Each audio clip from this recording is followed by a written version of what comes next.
Greetings and welcome to Physical Science at Hack. In this video we are going to work through some of the sample problems for Chapter 2 on motion in our textbook. So I will go through a number of these, and your homework assignment that will cover Chapters 2 and 3 will have some similar problems to this, so it'll give you a chance to kind of review some of those exercises. So let's take a look at the first one here.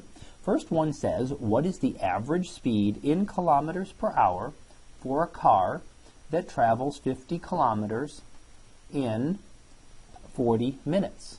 So we have to look at what are we looking for. We're looking for the average speed, and we need it in kilometers per hour. We know that the car travels a distance of 50 kilometers and that the time is 40 minutes. So that's all of the information that we know. So let's look at what we're going to need to use. The average speed, so velocity average, is equal to distance divided by time. So we need to find the distance. We have that. We know already that the distance is equal to, let's put these over here, distance equals 50 kilometers, and that time equals 40 minutes. Now the only thing is we're looking for it in kilometers per hour. So if we divide 50 kilometers by 40 minutes, we're not going to get kilometers per hour, but kilometers per minute. So the first thing that we need to do is to convert 40 minutes into hours. So let's write here that time equals 40 minutes, and then we want to multiply by that by the fact that 1 hour has 60 minutes. And that means that if we divide those two, that the time is equal to 0.667 hours. So the time is about 2/3 of an hour. So now we have the distance in kilometers and we have the time in hours, and now we can put them right into our equation. So go back to our average velocity equation here. We know that it's 50.0 kilometers traveled in 0.667 hours, which gives us, when we divide those two, if we take our calculator out and divide 50 by 0.667, we will find that the velocity is equal to 75.0 kilometers per hour. So that gives us our answer there in terms of kilometers per hour. So that would be the average speed that was traveled. Now remember from our lecture, that does not mean that is the speed at which it traveled at all times. It's just its average speed. It may have gone faster or slower at times.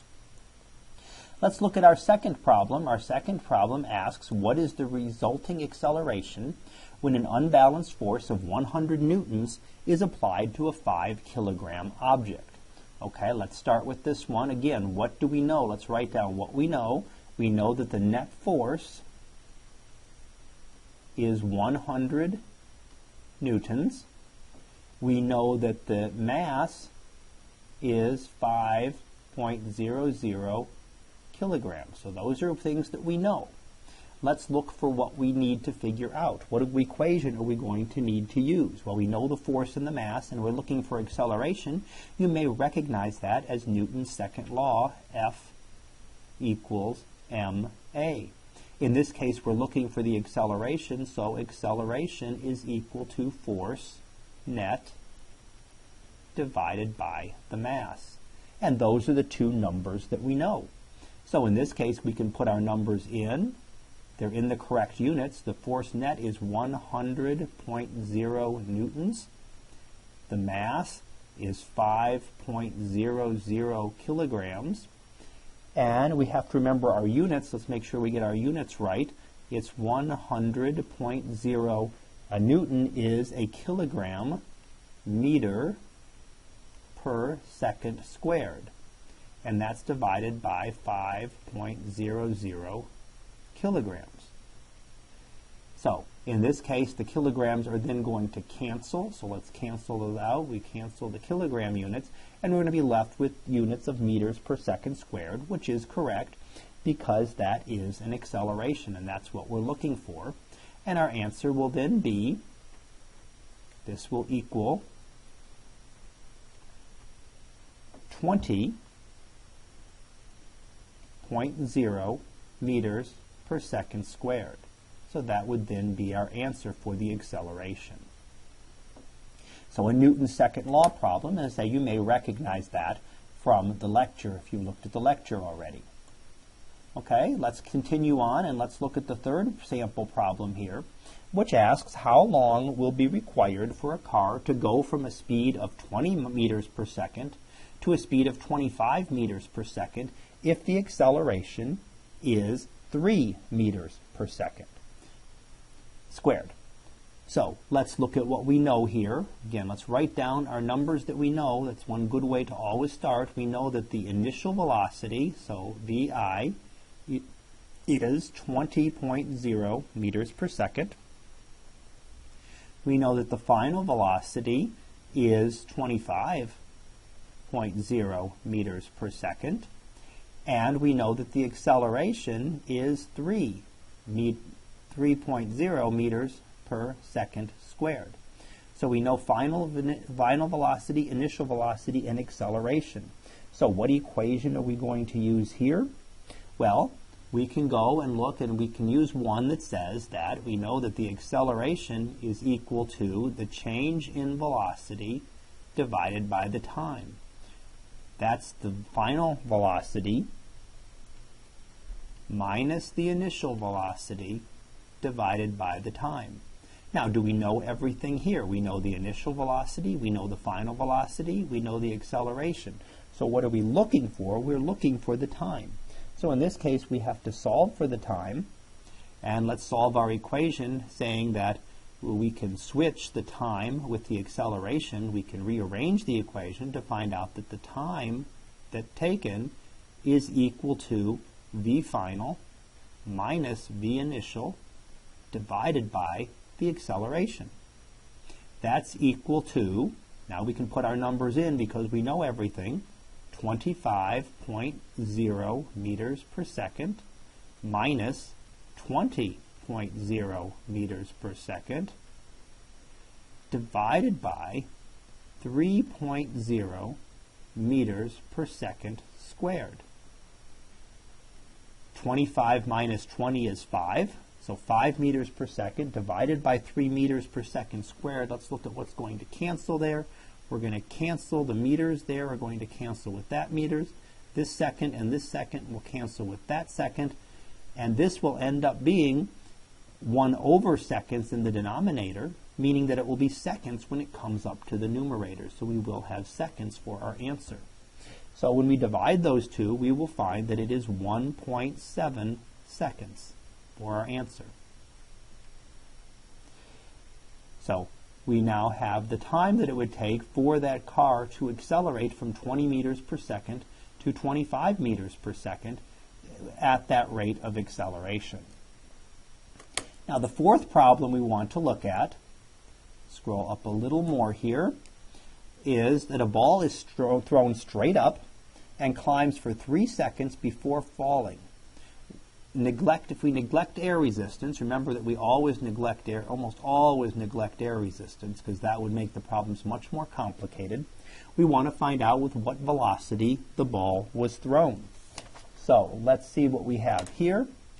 A ball thrown straight up, climbs for 3 seconds. What do we know? It looks like we know almost nothing. So let's write down what we do know. We know the time. We know that the time is 3.0 seconds. Well, we do know the velocities. So we know that the ball climbs straight up for 3 seconds. So we know that we can look at it, its initial velocity is the velocity at which it was thrown, and then its final velocity would be 0. But we can also look at that as though as it's going to be, remember that they are symmetric, so that it's also exactly the same as the ball starting at initial velocity of 0, and the velocity that it lands with is going to be exactly the same as the velocity it was thrown up with. So those two are going to be exactly the same, and we're going to flip them around in this case and say that look at the ball falling instead. So V initial is going to be 0 meters per second. That's when it's at the top. V final equals something. That's what we're going to be looking for. We also have to remember that this is a gravity problem, so we do know what the acceleration is as well. We know that the acceleration is 9.8 meters per second squared. So we do know more than it looks like just looking at the problem. It looks like you only know one number, but in reality you know a lot more.